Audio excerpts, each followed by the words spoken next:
Hey, core reporters, welcome back to my channel. Listen, before I get into this recap, let me show you something. I was out having like apero with my landlord. She's a lady, and this artist was drawing me, and so he gave it to me. I'm like, I see this happen like on social media, and it's so funny that this happened to me today because I was actually thinking about how that stuff happens on social media, and I'm like, oh, is it real or do they like stage it? Like, how do they do it in such on the metro or whatever in such a short period of time or whatever? But lo and behold, like I saw him looking over at me, so I suspected he was either drawing me or the building behind me because it was a beautiful building, of course, right? Being Paris. So I was like, okay, just in case he's drawing me, but yeah, he didn't even show them in the picture, which is good, right? It might have been weird if he showed my boobs in the picture, but I held them up just in case. They didn't make the cut, but this is the image that he drew of me, which is really cute.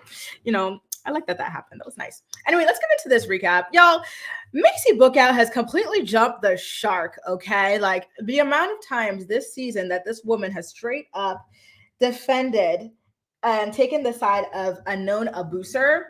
And she quite literally knows that Ryan is an abuser because she was his victim before, right? Absolutely ridiculous. And we're gonna get into that a little bit later. So you know how the girls do that like contrived little FaceTime group call at the beginning of all their episodes? They could not look any more bored with each other if they tried. And Jade, as usual, she always has like the most kind of like, I don't want to say trashy, but I'm going to say trashy kind of like thing. Like she's always, I find her real raggedy. Like I find her real dusty. Remember, there's like a time, I think it was the debut episode or the second, she was on the toilet while the girls were on the group chat and she panned the camera over to her on the toilet. I'm like, you sick wildebeest. Like, what are you doing? That is so weird. No one wants to see you on the toilet, like of your friends. And then of course, not on TV. That's so trashy. I don't even want to hear it. It's disgusting, right? Now, this time, she is doing a client's hair. The client doesn't even want to be on TV because we blurred out her face. And she's talking about like her raggedy ass parents. I'm like, Jade, you are so ghetto, girl. Like, oh my God. She is so funny. Like, no home training. But then when you look at her parents, you're like, all right, I see, why. So she wants to cut her parents off again. I'm sorry. Like, is this the only storyline she can deliver? There's nothing else going on in her life? I guess. Now, let's go over to Bar and Ashley. So we're still picking up about that fight between Ashley and Cheyenne. And Bar talks to Ashley about how Zach wants to come to Vegas to squash the beef with him. And so, sorry, guys. So Ashley, of course, she's not happy with it. And she's like, oh, like, Zach, what's up? Your bitch's voice doesn't work. She's mute now. I'm like, girl, like, why do you speak like that? It's so aggressive and vile and gutter for no reason. Like she reminds me of Candace from the Real Housewives of Potomac, right? Like they're always bringing bombs to like fist fights, and it's just so much. I really don't like it.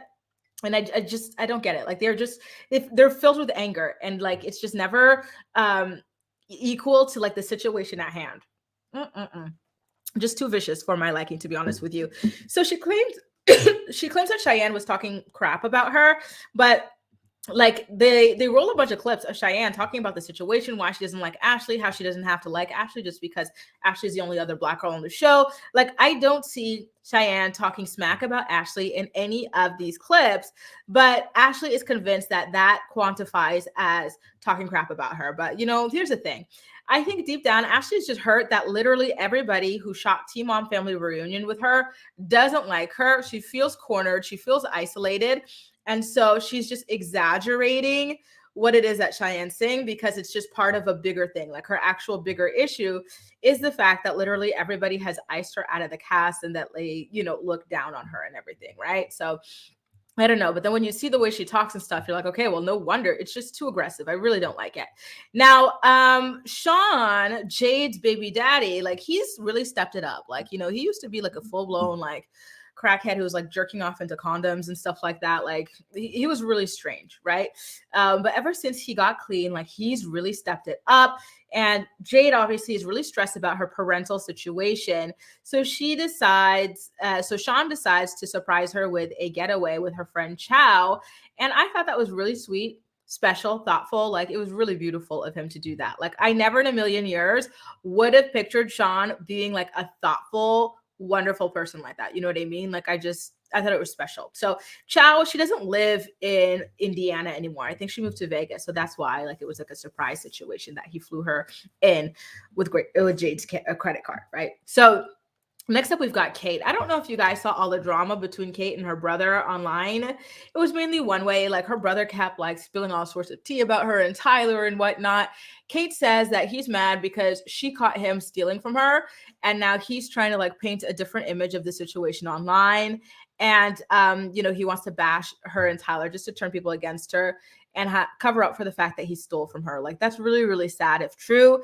Kate obviously is devastated that the relationship will never be the same again. Like, she talks about how because of the big age difference, I think there's like 14-year age difference between she and her brother. That guy was practically her own child, right? Like, remember, she had just put up Carly for adoption, and then like the hole that left in her heart was sort of being filled in a certain way by her brother, like the maternal kind of thing. And so it's sad to see him turn against her in that way. And so when she put it like that, I was like, damn, that really is heartbreaking. Like, what is going on? Money brings out the ugly side in people. You see that happen with so many people. Like, you saw that happen with Butch.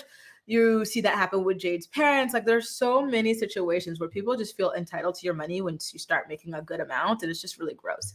Now, let's get into Pick Me Maci. And I'm calling her Pick Me Maci because her commitment to picking the side of a literal abuser is just disgusting to me. So she goes out to lunch with her friend Keely, and they talk about the announcement. It was announced that Ryan was getting divorced from Mackenzie.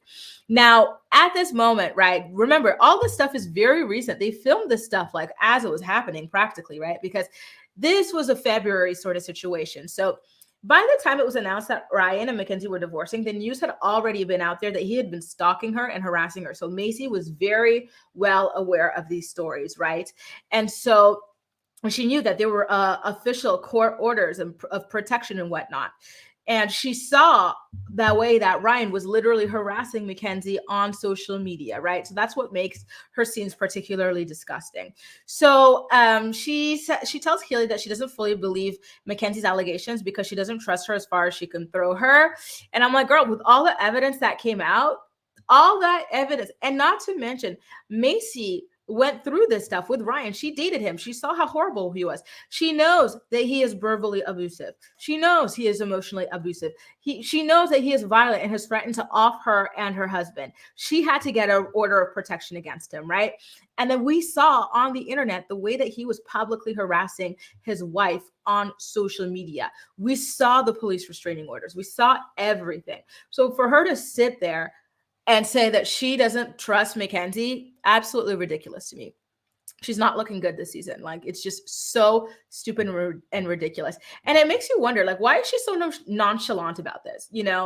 These allegations about Ryan are incredibly serious. She doesn't seem bothered. Like, would you not be like kind of like freaked out? And she knows that he relapsed, right? Because she talks about it with Keely. So this man who has never been able to hold it together, he's back on drugs. He's being violent again, and you're still so casual about it. You still want your son around him. Like, what is it that all of a sudden she's okay with this? Like, is it because of the paycheck? They told her like no more like trying to, strong arm us out of having Ryan on the thing. You're not interesting enough to be alone, and so she has to accept it. What is it? Like, just the combination here is just so bad, and it makes you wonder what the hell is going on in her head. You know what I mean? Like, I don't get it. The only thing that I can really think about here is maybe it's because Maci hates Mackenzie so much, which, listen, I can understand if Maci hates Mackenzie. Maci is perfectly entitled to hate Mackenzie after the way Mackenzie was a snake who went behind her back. She had a nice lunch with Maci. Maci tried to reach out and have a really good co-parenting relationship with her. And then she went running to the Edwardses, completely misrepresented the situation. So to me, Maci, it's like, instead of lying, saying that you don't trust her, even though you know all this stuff is 1000% factual about this guy, why don't you just say you don't like her? To me, that's better than trying to insult our intelligence here, right? Now, the next scene, the MTV shows the police body cam footage of the way that Ryan Edwards had completely, utterly destroyed the house that his children live in and sleep in. And, like I said, all this stuff was out there at this time. So the fact she's like, oh, I don't really believe her. It's like, are you stupid? Do you see this house? Do you think Mackenzie, a sober woman, would do this? Would she be talking in these, like, there were phrases there about a woman cheating on a man, right, with other men. Like, do you think that Mackenzie wrote that about herself? Like, is nothing happening up in your brain? Do you have one? Like, that was so freaking, oh my God, I was really irritated with that. I'm like, this is what you're defending? Like, wow, give yourself a pat on the back, because that's absolutely ridiculous. So now let's go back to Jade. Oh God, Jade, the freaking heavy rainstorm, the cloud storm. She's Eeyore to me. There's people that give Eeyore energy. For me, on the Real Housewives of Potomac, it's Robin. She always just comes into scene. Hi guys, what are we doing today? Just like this slothy energy. Here for me, it's Jade. Okay, well, here comes Eeyore Jade. So I will say I feel horrible for her that she has to practically raise and constantly worry about her druggy parents. She's already wasted so much money on them, and now like she might have to pay for their rehab. Like, girl, that is crazy. This is why I always say stop like acting like everyone should have kids. Jade's parents absolutely had no business having children, right? So when you go and act like everybody in the world needs to go and reproduce, you get situations like this, right? Where kids are cursed with absolutely terrible, unfit parents, and they suffer and they're traumatized from this. Like, leave people alone. Big Gulp should never have had a child. Let's be serious here, right? She should have just stuck to the drive-thrus and the Mountain Dew she was used to.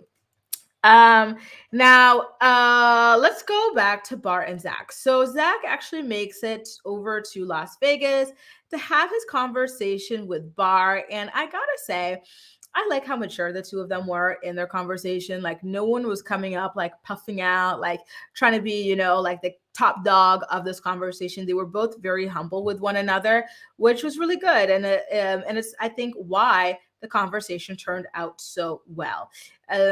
So Bart tells Zach that, listen, Ashley's relationship with the other girls, unsalvageable. She doesn't care about them. She doesn't want that, blah, blah, blah. But with Cheyenne, that could be something that she is willing to fix. So just FYI, the most unsalvageable relationship that Ashley's got going on right now. It's her relationship with Brianna De Jesus, right? And then when I think about it, I'm like, wait a minute. Ashley, do you remember that the whole reason that you have beef with Brianna De Jesus is because you decided to be Kale Lowry's lapdog and insert yourself into their long-standing beef? Like, you are a clown. And then not only that, but her issue with Brianna De Jesus bled over into issues with the entire cast because they kept antagonizing each other on Teen Mom Family Reunion, right? And now literally nobody from this cast wants to be around you. And it's because the whole root of this is because she decided to play guard dog for Kale Lowry. Kale can't keep a friend Lowry. Like, that's what you decided to go and blow up your spot on the show for? Wow. Like, oh my God. I can't be too hard on her because she was very young when she started being, I might even say, manipulated by Kale. But wow, like, it's crazy to me, that all of this is rooted in that. It quite literally is. If she just kept her friendship with Kale separate from her friendship with everybody else, she would have been fine. Jeez. God, now we got to go back to Maci. Pick me, Maci. Child, let me pull her photo up. So pick me, Maci. Like, her nonchalance about that body cam footage of the cops going through that completely destroyed house. Like, we found out that he'd left a fully loaded gun on the countertop, right? We saw he ripped out the fridge so his children could not eat. We saw he ripped out the table so the children could not, eat at the dinner table. They can't sit on the couch because it's flipped over and torn up.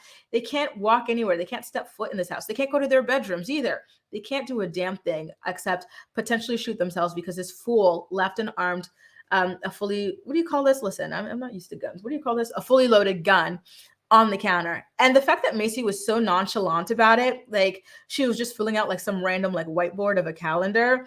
She's like, oh, like, it was disheartening. Girl, How much are they paying you to keep Ryan on as your storyline? Because you were not stressed enough for me. Like, this is the guy that you've been letting your son be around. Like, are you not going to go, oh my God, like, I really thought he'd changed, but here he is back to his old ways. I don't want him around Bentley anymore. This is just not good for him. Like, he is mentally disturbed. This is unacceptable. How could he do that to his own children? I get being upset at your wife, but to do that to your own kids, a house that maybe even Bentley was going to be in, like she didn't care, you know? And then Taylor says that he didn't know who or what to believe. I'm like, what do you mean? When you watch this footage, what do you mean you don't know who or what to believe?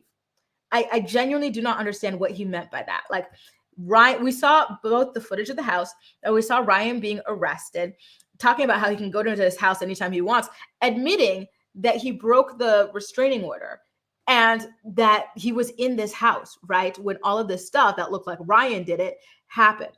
So I'm sorry, but these two are so, can I say stupid? Is that okay? Like, what do you mean you don't know who or what to believe?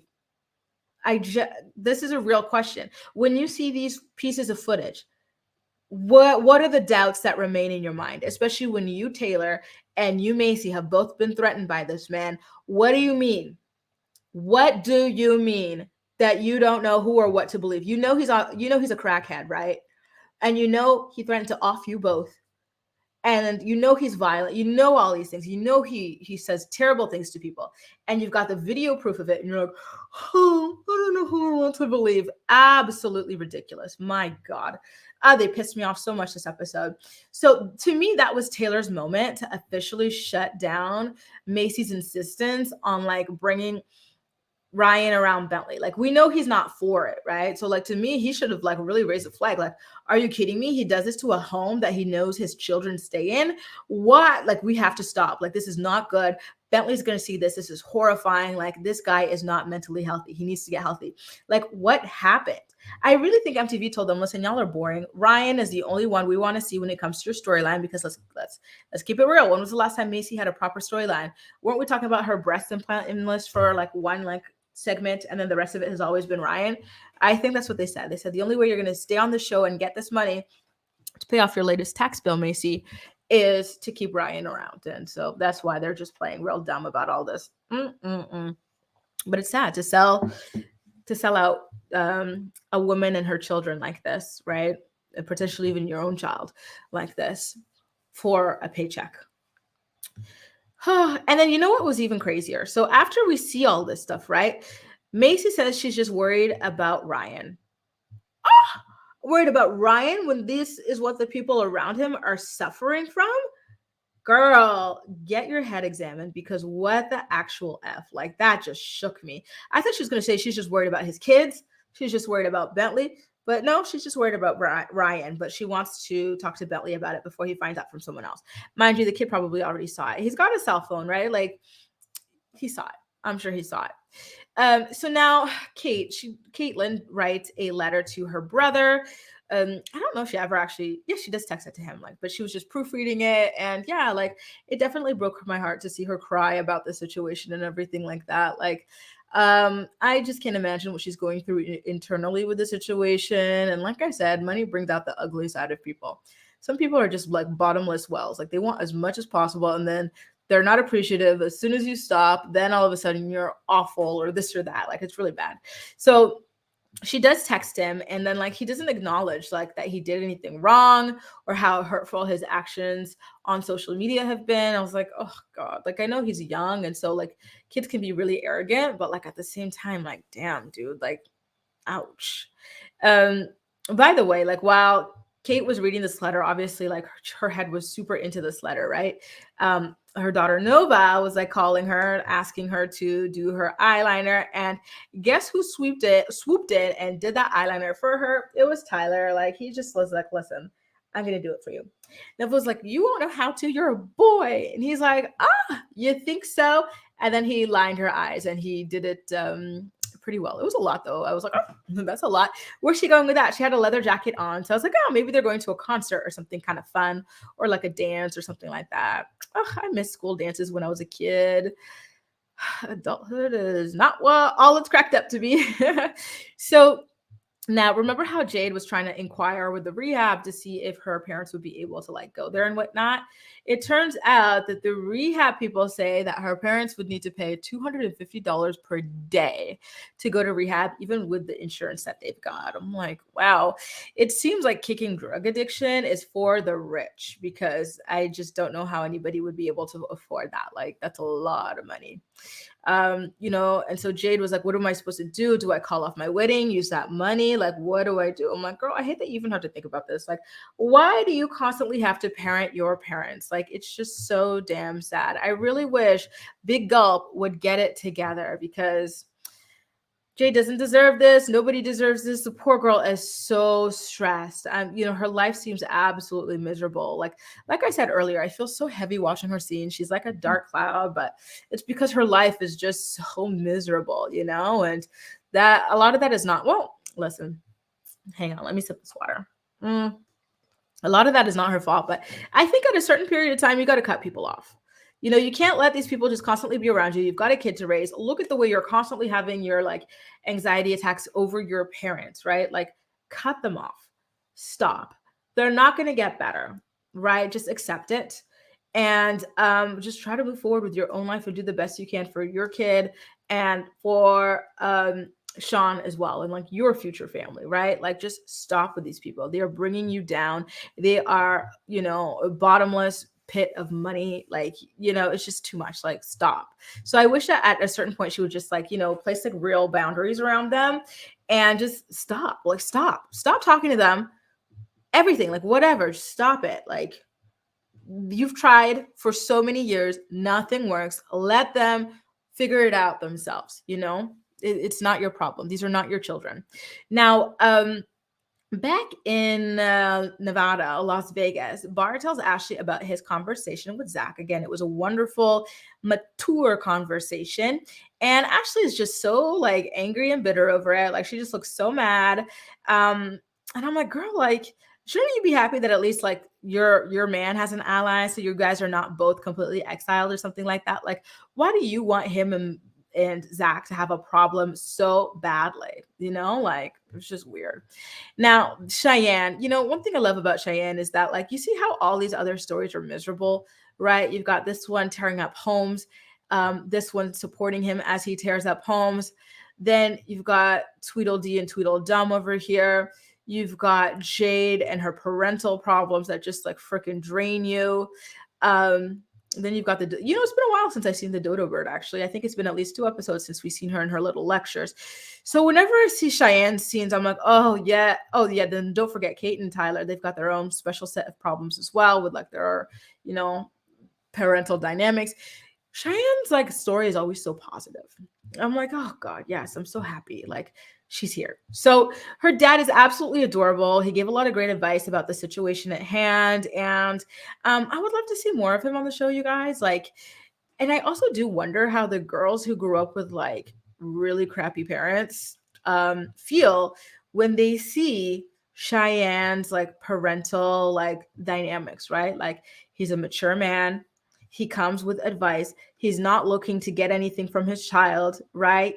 Like, he just is there in the sense of a healthy, well-adjusted adult that was ready to have a child, right? And did not go and drag her through a bunch of mess because he's a mess himself. It's like, honestly, like, it's unfair that some people hit the parental lottery and some people like hit the what's the opposite of a lottery? Some people end up in parental hell, with the parents that they're dealt with, and that really sucks. Cheyenne's really lucky. Now, let's get back to Catelynn and Tyler, okay? So Catelynn and Tyler are really sweet. Like, they are always trying to like connect with other people and like, give advice and whatnot. I think that this is the second time this season that they are FaceTiming with Maci and Taylor. So Maci and Taylor, right? Like, they've got the Ryan tearing up the house situation to deal with. And so Tyler's giving some advice. Like, yeah, Bentley might be desensitized at this point because his dad has been doing a lot of crappy things for many, many years now. Like, he probably felt like in the past he used to get his hopes up, then just to get them let down again. And now, like, he just doesn't feel anything. So I wouldn't be too worried about him because he's probably already at that place where he's numb. And then Next up, I think I told you guys this already. The police released footage of this guy getting arrested. And as he's getting arrested, he admitted he was in the house that he wasn't supposed to be in, right? So again, when Maci and Taylor are saying, I don't know how to believe, I don't trust Mackenzie, I'm like, you people are so stupid. So, oh God, speaking of stupid, his father, Larry. So Larry is outside of the police department, right? When that producer Kurthy goes up to him and asks about the situation, and he says he's scared, right? He's scared that he's going to lose his only son, Ryan, and that Ryan is still his son, even though he's made all these mistakes. I'm like, that man is not making mistakes, Larry. That man is making decisions. He's decided to cheat on his wife at least twice that we know, 2 times that we're aware of. He decided to go and tear up his damn house. He didn't accidentally knock over a book. He didn't accidentally leave a gun loaded on the counter. He didn't accidentally tip over the fridge. Like, he destroyed the thing from top to bottom. And it's your house on top of that. I'm like, why are you worried about this grown ass man and not your grandchildren? Like, I'm worried about your grandchildren. I'm scared that this is going to be a red rum shoe slide, one day. Like, who's worried about Ryan? You know what I mean? Like, what? Like, the state in which he left that house was nothing short of absolutely disturbing. I'm going to ask you guys a question. It might be a controversial question, but in light of that book by Jeanette McCurdy, I'm So Glad My Mom Died, I wonder when it comes to people like this or situations like this, if when you've got like a loved one, or even if it's not a loved one, someone in your family, someone in your friends or whatever, who's just running around like this, is there a certain sense of relief one day if just, that they're in a place where they can't do any of this anymore? You know what I mean? Like, just having someone like this who is so volatile and dangerous, like, it seems like for the parents and for like everyone, like for the baby mamas, like, this is like a certain level of hardcore stress and anxiety constantly, right? Whenever he's free, that you don't know what he's going to do, right? Or who he's going to do it to.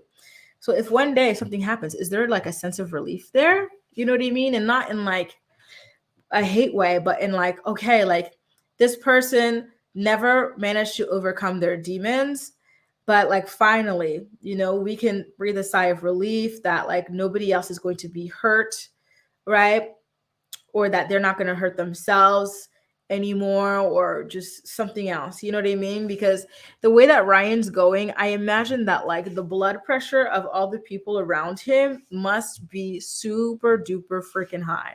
I just can't imagine, honestly. I really feel for his parents. Like, his parents seem like normal people. Like, I don't know how he wound up like this. I don't know what I would do if I had a kid and it wound up like this. Like, I just don't know. Like, this is unfathomable to me. I'm going to put up that picture again at the house. It's like, is he going to be able to get it together? I know he's in rehab now that he got out of jail, but like, just the amount of anxiety that I feel like as a parent you would have constantly when this is your child and this is what they do. When they're not doing this, they're getting arrested for harassment. When they're not doing that, they're getting arrested for stalking someone else. Like, there's always something with him.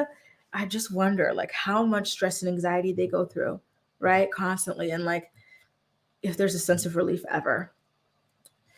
Oh God, good luck to these people. I swear. Good luck to Ryan. Really, I hope he gets clean through this rehab stint. It's not his first, it's not his second. It might be his third or fourth. I hope he finally gets clean and stops harming people.